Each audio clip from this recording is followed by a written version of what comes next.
तो फाइनली 2023 खत्म होने को आया है, 2 रोज़ 1 रोज़ ऐसे ही कुछ बाकी है और 2024 की एंट्री बहुत ही जल्द होने वाली है। तो हमारे ऊपर फ़र्ज़ बनता है कि 2024 की एंट्री से पहले पहले हम 2024 के लिए और अपने इन्वेस्टमेंट के लिए बिल्कुल तैयार रहें और पूरी तरह से तैयारी कर लें।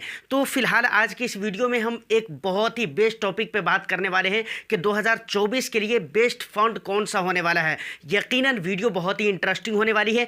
एक लाइक ज़रूर कर दीजिए, शेयर कर दीजिए। चैनल को अगर सब्सक्राइब नहीं किया है तो इंटरेस्टिंग कंटेंट के लिए चैनल को भी ज़रूर सब्सक्राइब कर लें। तो चलिए वीडियो को शुरू करते हैं, लेकिन वीडियो में आगे बढ़ने से पहले एक डिस्क्लेमर मैं आपको ज़रूर देना चाहूँगा कि ये वीडियो मैं 2 तरह के इन्वेस्टर्स के लिए बना रहा हूँ। सबसे पहला इन्वेस्टर्स तो वो है जो ये चाहते हैं कि भाई इक्विटी मार्केट में इक्विटी जितना रिस्क मुझे नहीं लेना है, मतलब सेफ्टी मुझे पहले चाहिए, बहुत थोड़े बहुत रिस्क चाहिए, सेफ्टी मगर पहले चाहिए। इन्वेस्टमेंट पे अगर रिटर्न्स थोड़े कम भी मिलेंगे तो चलेगा। और दूसरा उन इन्वेस्टर्स के लिए मैं बना रहा हूँ जो ये चाहते हैं कि भाई मुझे सेफ्टी भी चाहिए और अच्छे खासे रिटर्न्स भी चाहिए। तो फाइनली अगर आप इन 2 माइंड सेट के साथ इस वीडियो को देख रहे हैं तो बिल्कुल राइट वीडियो को देख रहे हैं। अदरवाइज़ आप ये सोच रहे हैं कि भाई बहुत ज़्यादा रिटर्न्स देने वाला या बहुत ज़्यादा मतलब रिस्की फंड मैं आपको बताने वाला हूँ, तो ऐसा नहीं है। मैं ऐसा फंड आपको यहाँ पर बताने वाला हूँ जो फंड रिस्क के हिसाब से भी बहुत कम रिस्क होगा वहाँ पर इक्विटी के हिसाब से, और दूसरी बात कि उसके रिटर्न्स भी बहुत अच्छे होंगे। तो आज की शानदार वीडियो में हम बात करने वाले हैं लार्ज कैप फंड के बारे में। लार्ज कैप फंड के बारे में ही हम बात करने वाले हैं टोटली। देखिए अभी मैंने आपको क्या कहा था, मैंने ये कहा था कि मैं उन इन्वेस्टर्स के लिए ये वीडियो बना रहा हूं जो रिस्क बहुत ही कम लेना चाहते हैं और रिटर्न्स भी चाहते हैं। देखिए जब रिस्क की बात आई और सेफ्टी की बात आई ना, तो मेरे माइंड में एक ख्याल आया कंटेंट राइटिंग के वक्त कि भाई अगर सेफ्टी की बात है तो लार्ज कैप ही क्यों, इससे भी ज़्यादा सेफ्टी है इंडेक्स फंड में और इससे भी ज़्यादा सेफ्टी होती है लिक्विड फंड में। तो भाई इंडेक्स फंड में क्यों नहीं इन्वेस्टमेंट करें और लिक्विड फंड में क्यों नहीं इन्वेस्टमेंट करें। तो देखिए इंडेक्स फंड को मैंने यहाँ पर इसलिए नहीं लिया है क्योंकि इंडेक्स फंड में जितना रिटर्न की बात मैं आज करने वाला हूँ उतना रिटर्न्स मुझे इंडेक्स फंड में नहीं मिल पाएगा।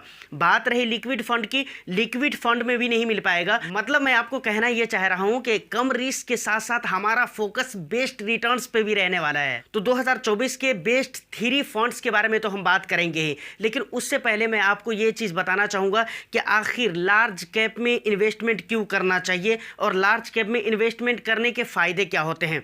सबसे पहले आप ये समझिए कि लार्ज कैप कहते किसको है। देखिए मुझे पता है कि अगर आप कुछ दिन से इन्वेस्टमेंट कर रहे हैं या कुछ टाइम से अगर आप म्यूचुअल फंड मार्केट में हैं तो आपको ऑफ कोर्स पता होगा कि लार्ज कैप किसे कहते हैं, लेकिन फिर भी थोड़ा सा कोई किताबी भाषा नहीं, मैं ये नहीं कहूँगा कि इतने नंबर के बीच में या इतने नंबर से इतने नंबर के बीच में आता है तो उसे लार्ज कैप कहते हैं, इतना मार्केट कैपिटलाइजेशन हो तो उसे लार्ज कैप कहते हैं।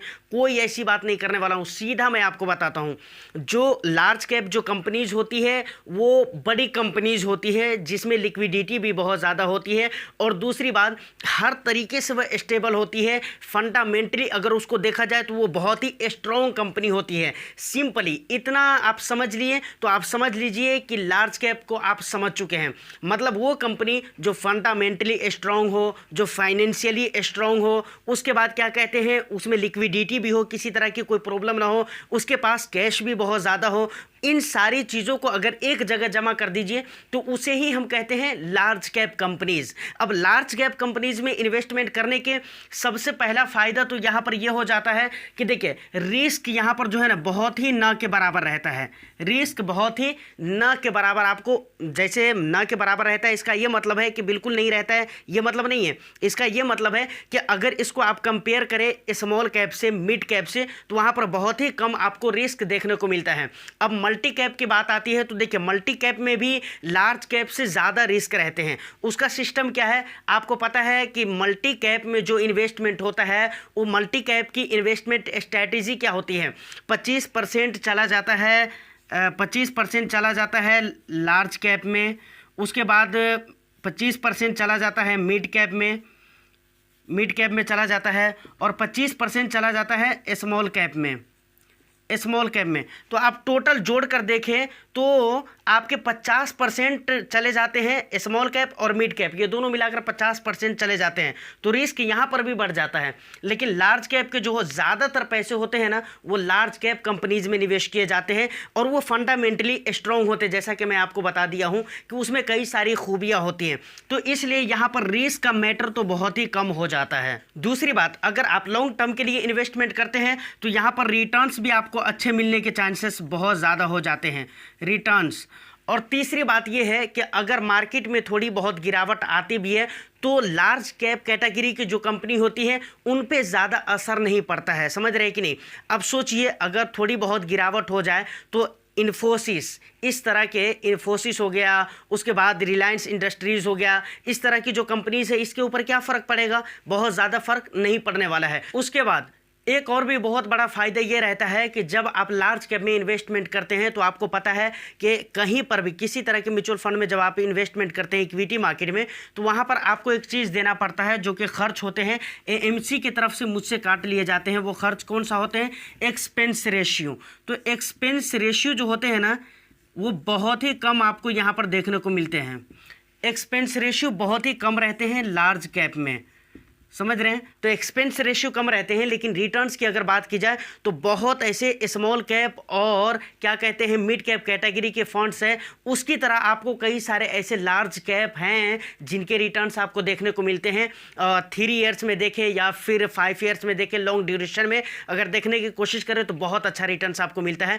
तो वीडियो में अभी तक हम लार्ज कैप फंड में इन्वेस्टमेंट के फ़ायदे के बारे में जान रहे थे। अब हम ये जान लेते हैं कि 2024 में अगर हमें इन्वेस्टमेंट करना है, चाहे वो मोटा रकम हो या फिर कम रकम हो, बस हम इस मकसद से इन्वेस्टमेंट करना चाह रहे हैं कि भाई मुझे रिस्क बहुत ज़्यादा नहीं चाहिए, रिटर्न्स मुझे अच्छे चाहिए, तो उसके लिए कौन से 3 फंड है, तो वो 3 फंड मैं बताऊंगा। लेकिन सबसे पहले मैं आपको बताना चाहूँगा कि मैंने फ़ंड का जो सिलेक्शन किया है उसके लिए कुछ क्राइटेरिया मैंने फिक्स किया है। वो क्राइटेरिया क्या है, सबसे पहला क्राइटेरिया है AUM, यानी AUM जो होना चाहिए ना, वो AUM होना चाहिए 30,000 से ऊपर का, 30,000 से ऊपर का AUM होना चाहिए, ये मेरा पहला क्राइटेरिया है। उसके बाद दूसरा क्राइटेरिया है रेटिंग।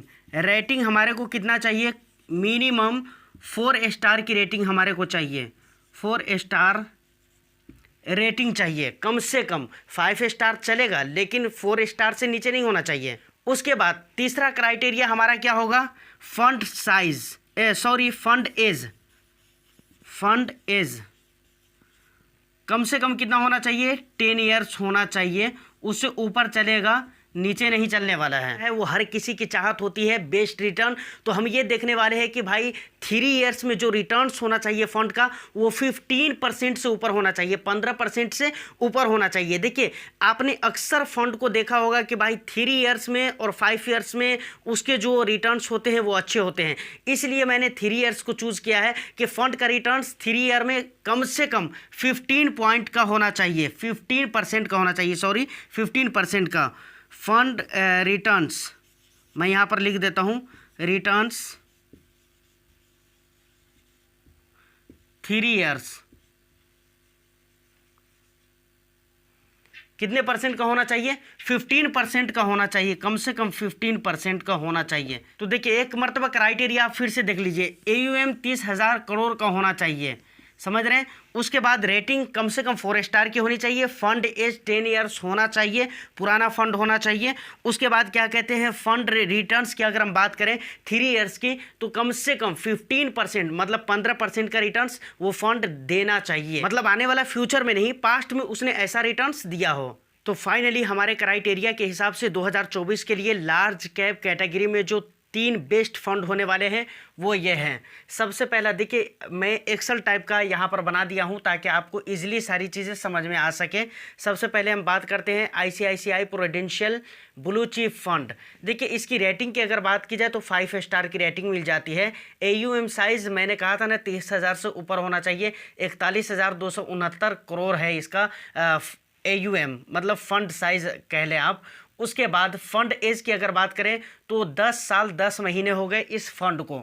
उसके बाद बात आती है 3 ईयर्स में कितने % का रिटर्न्स दिया है, तो यहाँ पर आप देख सकते हैं इस फंड ने बहुत ही बेस्ट रिटर्न दिया है, 20.99%, मतलब 21% का रिटर्न्स आप कह सकते हैं। उसके बाद दूसरे नंबर पे जो फंड है वो है एसबीआई का फंड है, एसबीआई ब्लू चिप फंड, जो कि लार्ज कैप कैटेगरी का है। 4 स्टार की रेटिंग यहाँ पर आपको देखने को मिल जाती है।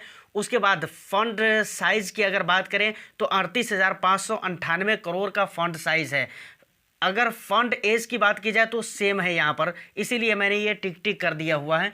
उसके बाद 3 ईयर्स में इस फंड ने 17.76% का रिटर्न्स दिया है, जो कि लार्ज कैप फंड के लिए बहुत ही बेस्ट रिटर्न यहाँ पर माना जा सकता है, क्योंकि लार्ज कैप में 17.76% का रिटर्न्स, यहाँ पर 20% 21% का रिटर्न्स है लगभग। तो ये रिटर्न्स मेरे ख्याल से ख़राब नहीं कह सकते इसको। ऐसे आपको क्या लगता है, आप मुझे कमेंट सेक्शन में ज़रूर कमेंट करके बताइएगा। मुझे तो लगता है कि भाई लार्ज कैप कैटेगरी में अगर इतना रिटर्न्स मिल रहा है तो बहुत अच्छा है। उसके बाद तीसरे नंबर पे जो हमारे क्राइटेरिया के हिसाब से जो फंड है वो है Mirae asset large cap fund, जो कि 4 स्टार की रेटिंग है भाई। उसके बाद अगर बात की जाए फंड साइज की तो 34,377 करोड़ का फंड साइज है, फंड एज सेम है। उसके बाद रिटर्न्स इस फंड ने 16.4% का रिटर्न्स दिया है, और ये भी रिटर्न्स बहुत ही बेस्ट रिटर्न है, क्योंकि मैंने कहा ना भाई लार्ज कैप कैटेगरी का फंड है और इतना बढ़िया रिटर्न्स अगर आपको देखने को मिल रहा है तो मेरे ख्याल से बहुत ही बेस्ट रिटर्न है ये भी। और देखिए वीडियो में एक चीज़ मैंने और भी कहा हुआ था कि बहुत ऐसे मिड कैप आपको मिलेंगे और स्मॉल कैप मिलेंगे जिनके 3 ईयर्स के रिटर्न्स आप देखेंगे तो इतना रहता है या इससे भी कम रहता है।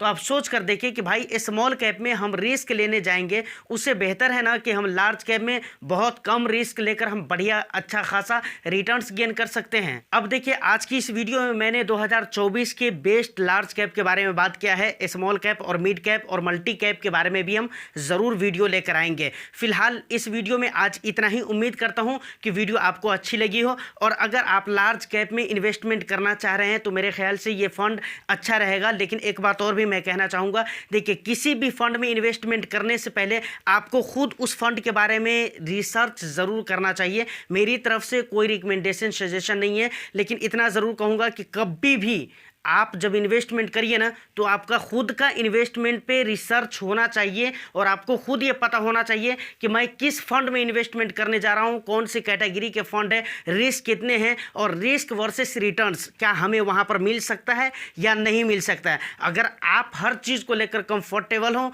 तभी जाकर आप वहाँ पर इन्वेस्टमेंट करें। तो फिलहाल आज की इस वीडियो में इतना ही। उम्मीद करता हूँ कि वीडियो आपको अच्छी लगी हो। वीडियो अगर अच्छी लगी है तो एक लाइक कर दीजिए, शेयर ज़रूर कर दीजिए, और चैनल को अगर अभी तक सब्सक्राइब नहीं किया है तो चैनल को भी ज़रूर सब्सक्राइब कर लें। मैं फिर मिलता हूं किसी नेक्स्ट वीडियो में, जब तक के लिए all the best. Thank you for watching.